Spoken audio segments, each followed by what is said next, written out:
जय माता दी दोस्तों आज हम बात करेंगे डेटामैटिक्स ग्लोबल सर्विसेज लिमिटेड के Q3 रिजल्ट्स के बारे में डिस्कस करेंगे। तो यहाँ पे देखेंगे कंपनी ने कोई भी डिविडेंड डिक्लेयर नहीं किया। जी हाँ, कंपनी ने कोई डिविडेंड डिक्लेयर नहीं किया है, न ही कोई बोनस अनाउंसमेंट हुआ है। जस्ट यहाँ पे हम जो भी रिव्यू करेंगे, यहाँ पे हम रिव्यू करने वाले हैं Q3 डेटा के बारे में डिस्कस करेंगे कि Q3 का रिजल्ट जो है इस बार कैसा है। कि इस बार Q3 का रिजल्ट अच्छा होगा तो नो डाउट आने वाले टाइम में डेटामैटिक्स ग्लोबल सर्विसेज लिमिटेड में अच्छा खासा तेज़ी और अच्छा खासा मोमेंटम देखने को मिल सकता है।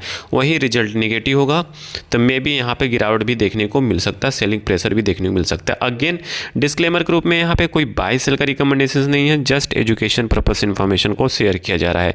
चलिए वीडियो कंटिन्यू कर लेते हैं और जान लेते हैं डेटा पैटर्न के Q3 रिजल्ट्स के बारे में।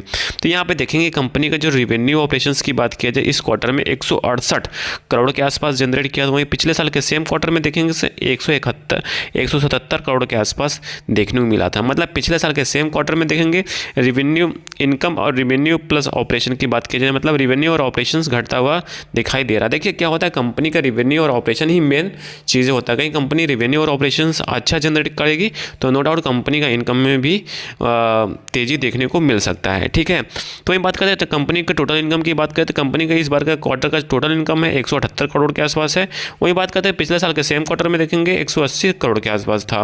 तो यहाँ पे देखेंगे कंपनी के मामूली गिरावट, मतलब कंपनी के टोटल इनकम में देखेंगे कंपनी का टोटल इनकम में मामूली गिरावट देखने को मिल रहा है। देखिए ये क्या है, कंपनी का रेवेन्यू और ऑपरेशंस प्लस इनकम हो गया। ठीक है, जब कंपनी के एक्सपेंसेस की बात किया जाता है, जितना कम एक्सपेंसेस होगा कंपनी के लिए उतना अच्छा प्रॉफिटेबल जनरेट करके दे सकती है। ठीक है, तो यहाँ पे कंपनी का जो टोटल एक्सपेंसेस की बात करें तो कंपनी का टोटल एक्सपेंसेस 149 करोड़ था और पिछले साल के सेम क्वार्टर में देखेंगे तो 178 करोड़ था। यहाँ पे देखेंगे कंपनी के एक्सपेंसेस में गिरावट देखने को मिला, जो एक पॉजिटिव साइन है किसके लिए, कंपनी के लिए। ठीक है, देखिए यही एक थोड़ा सा मतलब कंपनी जो करती है ना, दिमाग लगाती है और बैलेंस शीट में, यहाँ देखने लायक है।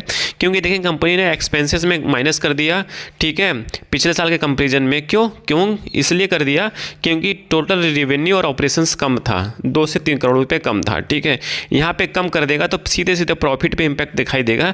कहाँ पे दिखाई देगा, चलिए उसको भी मैं आपको दिखा देता हूँ। एक चालाकी होती है ना किसी कंपनी को, जब बैलेंस शीट में आप देखेंगे ना, कंपनी का बैलेंस शीट आप कहीं अच्छे से समझेंगे और समझदारी से देखेंगे तो आपको समझ में आ जाएगा कंपनी का फ्यूचर क्या है, कंपनी का जो परफॉर्मेंस नंबर क्या है, कंपनी का जो शेयर ग्रोथ क्या है, वो आपको समझ में आ जाएगा। चलिए मैं इसमें थोड़ा सा बारीकी चीज़ दिखाता हूँ मैं आपको, आप भी कहेंगे कि यहाँ बहुत ज़बरदस्त चीज़ें हैं। तो यहाँ प्रॉफिट बिफोर टैक्स की बात करें तो प्रॉफिट बिफोर टैक्स यहाँ पे हम काउंट नहीं करेंगे।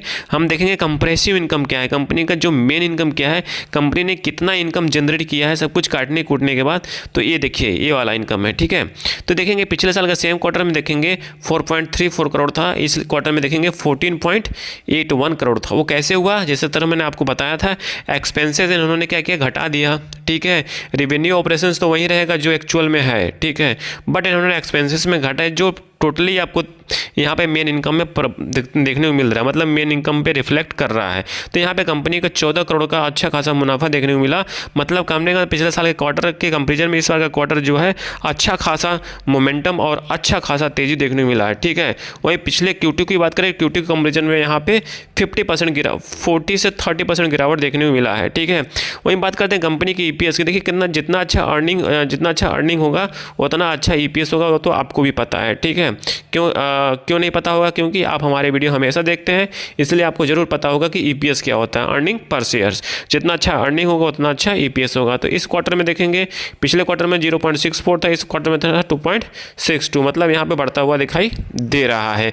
तो मतलब देखिए क्या होता है ना, कंपनी के जब भी आप टारगेट करिए ना, रिवेन्यू और ऑपरेशंस पे टारगेट करिए। ठीक है, जितना अच्छा रिवेन्यू ऑपरेशंस कहीं बढ़ रहा है, सब कुछ सही हो रहा है, भले थोड़ा प्रॉफिट में गिरावट है, ठीक है, बट रिवेन्यू ऑपरेशंस चल रहा है, अच्छा खासा चल रहा है, तो आप समझ लीजिए कंपनी के शेयर्स में जरूर ग्रोथ देखने को मिलेगा। बट यहाँ पे कंपनी के रिवेन्यू ऑपरेशंस में गिरावट देखने को मिला है, तो नो डाउट कंपनी के स्टॉक में सेलिंग प्रेशर देखने को मिल सकता है। ठीक है, इसे ध्यान दीजिएगा। डिस्क्लेमर के रूप में यहाँ पे कोई बाय सेल का रिकमेंडेशन नहीं है, just education purpose information share किया जा रहा है। एक चीज़ मैं आपको एक और ट्रिक बताता हूँ, क्योंकि देखिए ये क्या है, डिफेंस स्टॉक का शेयर है, डिफेंस सेक्टर का स्टॉक है, तो मे भी इसमें भी मोमेंटम हल्का फुल्का बन सकता है। आज तो बना 2 से 3% बना था, वो मतलब देखना है कल क्या होता है, वो तो आने वाले टाइम में ही पता चल पाएगा। आई थिंक सारी इन्फॉर्मेशन आपको समझ में आ चुकी होगी। समझ में आ चुकी, प्लीज़ लाइक एंड सब्सक्राइब करिएगा, दोस्तों के साथ जरूर शेयर करिएगा। Thank you for watching this video.